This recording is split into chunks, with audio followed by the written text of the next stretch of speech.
আমি নেবো, দাঁড়া একটু ভালো। চলো চলো, তাই তো।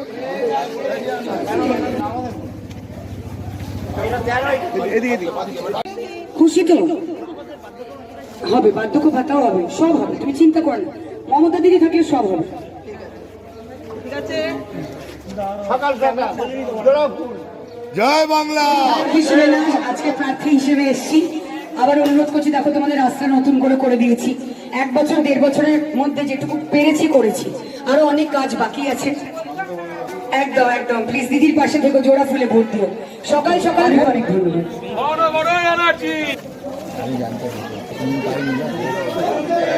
জোড়া ফুল में ठीक है।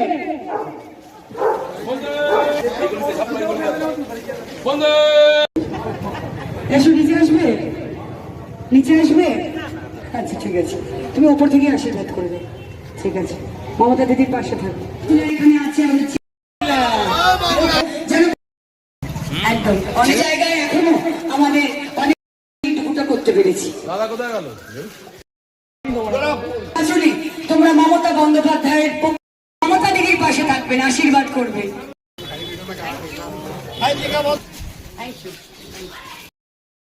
মমতা দিদি থাকলে সব হবে। সোশ্যাল মিডিয়াতে আর নিউজ চ্যানেলে আমরা থাকি না, মানুষের পাশে থাকি। করুন, দেখুন আপনার 1 বছরের মধ্যে 1.5 বছরের মধ্যে নতুন করে হয়েছে। আপনারা খুশি তো? খুশি তো? আপনারা মমতা দিদির পাশে আগামীতে আরো ভালো কাজ করতে হবে। তোমাদের এখানে রাস্তা আলো টালো কোনো অসুবিধা নেই তো? ঠিক, তাহলে মমতা সময় পেয়েছি। সায়ন্তিকা ব্যানার্জি বিধায়ক হিসেবে না, তৃণমূল কংগ্রেসের প্রার্থী হিসেবে এসেছি। সকলের কাছে আজকে আমি এসেছি সায়ন্তিকা ব্যানার্জি বিধায়ক হিসেবে না, দেবেন বলুন, আশীর্বাদ করুন। তাহলে আমাকে নিজেকে না, ঠিক আছে।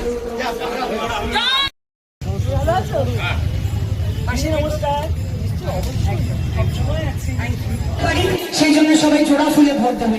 29শে এপ্রিল মমতা বন্দ্যোপাধ্যায়ের সমর্থনে ঘাসের উপর জোড়া ফুল চিহ্নে ভোট দেবে। 1.5 বছরে আমি চেষ্টা করেছি যতটা সম্ভব নতুন করে রাস্তা আলো সবটা করে দেওয়ার। আর আগামী দিনে সুযোগ পেলে তোমরা আশীর্বাদ করলে আরো অনেক কাজ করবে। আজকে বিধায়ক হিসেবে না, আজকে প্রার্থী হিসেবে এসেছি। আবার অনুরোধ করছি, দেখো তোমাদের রাস্তা নতুন করে দিয়েছি। 1 বছর 1.5 বছরের মধ্যে যেটুকু পেরেছি করেছি। আর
রোডের প্রচারে আপনি বেরিয়েছেন এবং জনসংযোগ একটা তুমুল মাত্রায় দেখা যাচ্ছে, কিরকম সাড়া পাচ্ছেন এখানে এসে? খুব ভালো সারা। জনসংযোগটা আমরা ভোটের জন্য শুধুমাত্র করতে বেরাইনি, একটু আসতে আমরা সারা বছরই জনসংযোগ করে থাকি। এই কিছুদিন আগেই এইখানেই মাতৃমন্দির লেনে আমরা এইখানেই পাড়া বৈঠক করেছি এবং পাড়ার এলাকার সমস্ত মানুষেরা এসছে।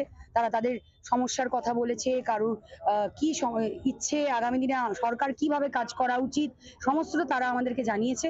আমরা সেই অনুযায়ী কাজ করেছি। আমাদের পৌরসভা, আমাদের রাজ্য সরকার সেই অনুযায়ী কাজ করেছে। তো এখন আমরা জাস্ট চাচ্ছি আশীর্বাদ চাইতে, ভোট চাইতে না, আশীর্বাদ চাইতে যাচ্ছি।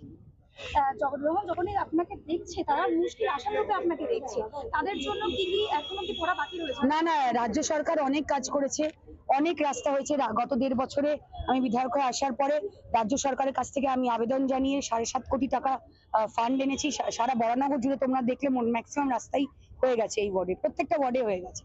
তো লাইট লাগানো হয়েছে, যে যে জায়গায় এখনো বাকি আছে সেগুলো আমরা করছি। তো রাজ্য সরকার প্রচুর কাজ করেছে, পৌরসভা ভালো কাজ করেছে। আমি বিধায়ক হিসেবে 1.5 বছরে যতটা সম্ভব ছিল করেছি। 7.5 কোটি টাকার রাস্তা, আলো, সিসিটিভি ক্যামেরা জায়গায় জায়গায়, আরো অনেক শিক্ষা প্রতিষ্ঠানে কাজ, খাবার জল সরবরাহ করেছি, মাঠ সংস্কার করেছি, বাচ্চাদের জন্য খেলার প্রশিক্ষণ, ফুটবল সেন্টার করেছি, ইনস্টিটিউট করেছি। তো চেষ্টা করেছি 1.5 বছরে যতটা একজন জনপ্রতিনিধির পক্ষে সম্ভব আমি করেছি। আগামী দিনে অনেক কাজ বাকি আছে, সেগুলো করব। বলবো দিদি, তুমি সেলিব্রিটি হলো, সেলিব্রিটির সত্তা ছেড়ে বরানগরের কাছের মানুষ হয়ে গেছে, এমন একজন বিধায়ক যাকে মানুষেরা কাছ থেকে পাচ্ছে, মালা পরানোর জন্য মানুষ দাঁড়িয়ে থাকছে এই মিছিলের মধ্যে। দেখো, সেলিব্রিটি মানুষ বানায়, সেলিব্রিটি কিন্তু মানুষ বানায়, তেমনি এই জনপ্রতিনিধি কিন্তু মানুষ বানায়। তারা ভোট দেয় বলে আমরা জনপ্রতিনিধি।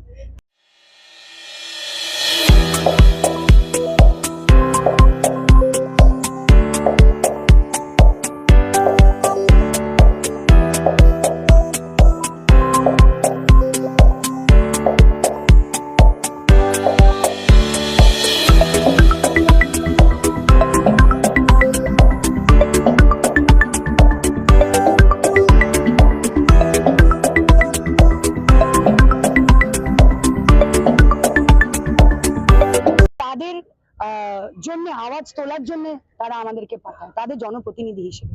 তো অবশ্যই তাদের কাছে থাকাটা, তাদের পাশে থাকাটা ভীষণ একটা দায়িত্বের বিষয়, আমাদের কর্তব্যের বিষয়। সেটা আমরা সকলেই করেছি, জনসংযোগ করেছি, কাউন্সিলর ভালো কাজ করেছে, পৌরসভা ভালো কাজ করেছে। আগামী দিনে সবাই মিলে অ্যাজ টিম মমতা আমরা পাশে থাকবো এবং আরো অনেক কাজ করব, বরানগরকে সুন্দর করে সাজিয়ে তুলবো। এই প্রচারের মাঝে মাঝে দেখা যাচ্ছে, আপনি জিজ্ঞেস করছেন ভোটার লিস্টের নাম উঠেছে কিনা, কিন্তু আজকে সাপ্লিমেন্টারি তালিকা বেরিয়ে গেছে, কিন্তু এখন দেখা যাচ্ছে যে কোনো সিওরিটি পাওয়া যাচ্ছে না। সেই হিসাবে কি বলতে চাইবেন? অবশ্যই এটা তো খুবই অন্যায় হচ্ছে। বৈধ ভোটারদের জন্য এটা একটা ভীষণ অন্যায়। একটু আসতে ভাই, তো প্রেস হচ্ছে প্লিজ।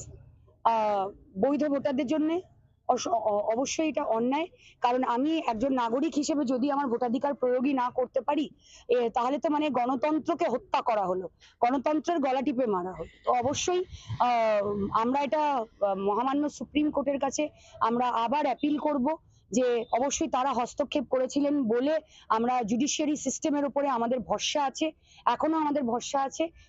যে ইলেকশন কমিশন যেভাবে কাজ করছিল, আমরা প্রচন্ড ভয়ে ছিলাম যে বৈধ ভোটারদের নাম সমস্ত না কেটে যায়।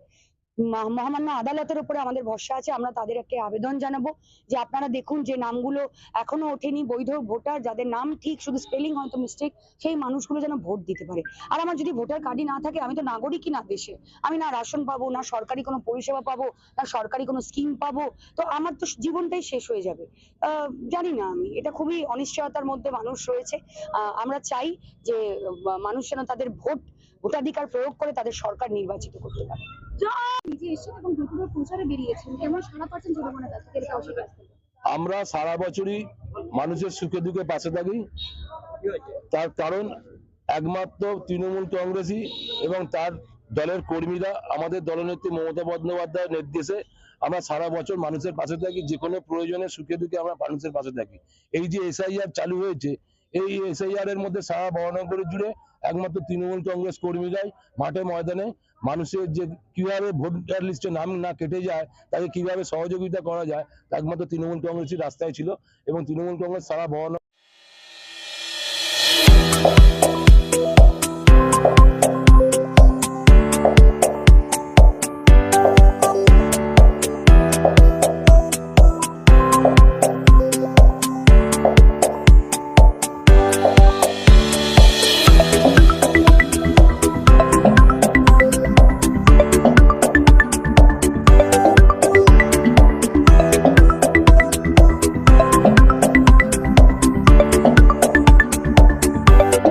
বিভিন্ন জায়গায় ক্যাম্প করে মানুষের ওয়ার্ডে ওয়ার্ডে পরিষেবা দিয়েছে। এটা আমাদের দলনেত্রী মমতা বন্দ্যোপাধ্যায়ের নির্দেশ। এসআইআর এর যে সমস্যাগুলো জনগণ ভোগ করছে, তা আপনার এলাকাবাসীর এদিকে কিরকম কি সমস্যা পাওয়া যাচ্ছে? সমস্যা বলতে SIR এমনই হয়েছে, SIR এ বিভিন্ন BLO কাজ করেছে, কাজ করার পরে যারা যোগ্য ভোটার, তার বাবার ভোটার লিস্টে নাম আছে, যার বাবার ভোটার লিস্টে নাম আছে, যার মায়ের ভোটার লিস্টে নাম আছে, যে নিজে লেখাপড়া জানে, যার স্কুল কলেজের সার্টিফিকেট আছে, এমন কিছু মানুষকে বাদ দিয়ে দেওয়া আছে যাদের বয়স 20 বছর 22 বছর। এরা প্রকৃত ভোটার, এরা জেনুইন ভোটার, এরা কোনো বাংলাদেশি নয়। সুতরাং এইসব সমস্ত ভোটারকে, বিশেষ করে যাদের বাবাদের 2002 সালেও নাম আছে, তাদের কি করে নামগুলো বাদ দেওয়া হয়? এটা কি এসআইআর বলে নাকি? সাধারণ মানুষকে সারা জায়গায় আজকে শুনানি করছে, ডাকছে বিভিন্ন প্রান্ত থেকে। শুধু এই অঞ্চলের বুথের লোক যাচ্ছে আলমবাজার, এত দূরে দূরে মানুষকে, শুধু সবাই তো আর বয়সে ছোট নয়, অনেকে বয়স আছে, বয়স্ক মানুষ যাদের 70 বছর 75 বছর। আমার পাশে রয়েছে, উনি আমার সিনিয়র দাদা, কানুদা, ওনাকেই জারিং করেছে। উনি একজন সরকারি স্টাফ, এখন সরকারি পেনশন পায়। এটা কি কি কি এসআইআর বলে নাকি? ইনি সরকারি স্টাফ, সরকারি পেনশন পায়, ইনি এত বছর সার্ভিস করেছেন, এনাকে পর্যন্ত হিয়ারিং এ ডেকেছে। এটা কি এসআইআর বলে? দাদা বলবো, বিজেপি একটা সুন্দর সমীকরণ সাজিয়েছে এবারে জেতার জন্য।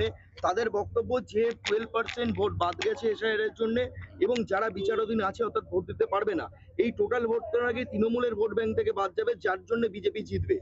তুমি কি মনে করো এই যে সমীকরণ, এটাকে কি সমর্থন করো, না মানুষের যেখানে ভরসা, মানুষ যেভাবে তৃণমূলকে সাপোর্ট করছে, তৃণমূলই আবার ক্ষমতায় আসবে বলে মনে করো?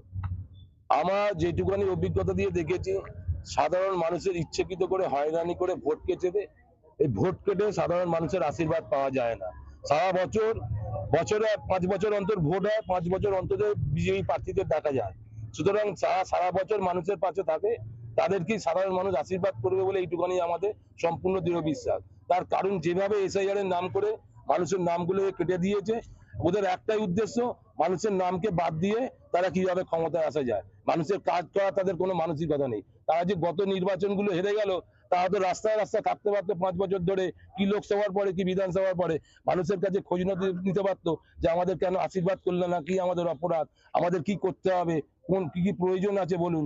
নাহলে শুধু শুধু নাম কেটে দিয়ে আর 5 বছর বাদে আসলে মানুষ ভোট দিয়ে দেবে। এটা সাধারণ মানুষেরও বিচার বিবেচনা করা উচিত, যে কারা পাড়ায় থাকে, কারা পাড়ায় কাদের ডাকলে পাওয়া যায়। আপনি বলুন তো এইখানে কোন পার্টে কোন বিজেপি আছে?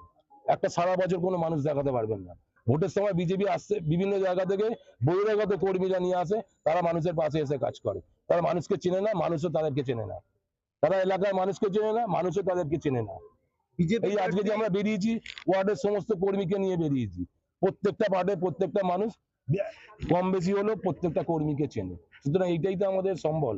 আমরা মানুষের কাছে থাকি বলেই মানুষ আমাদেরকে চেনে, মানুষের সুখে দুঃখে পাশে থাকি। কি আমফান বলুন, যে কোনো পরিস্থিতিতে আমাদের দলের কর্মীরা সবসময় মানুষের পাশে। কোভিড পরিস্থিতিতে বলুন, আমাদের প্রচুর মানুষকে সহযোগিতা করা হয়েছে। সহযোগিতাই করাই আমাদের দলের লক্ষ্য, আমাদের নেত্রীর নির্দেশ, আমরা সেই অনুযায়ী কাজ করে যাই। কি বার্তা থাকবে মানুষের জন্য? মানুষের বার্তা আমাদের এইটুকানি দেবো, আমরা আবার ক্ষমতায় আসবো মমতা বন্দ্যোপাধ্যায়ের নেতৃত্বে। আমরা আবার মানুষের পাশে যেরকম সহযোগিতা করেছি, যেরকম ছিলাম সেরকমই থাকবো।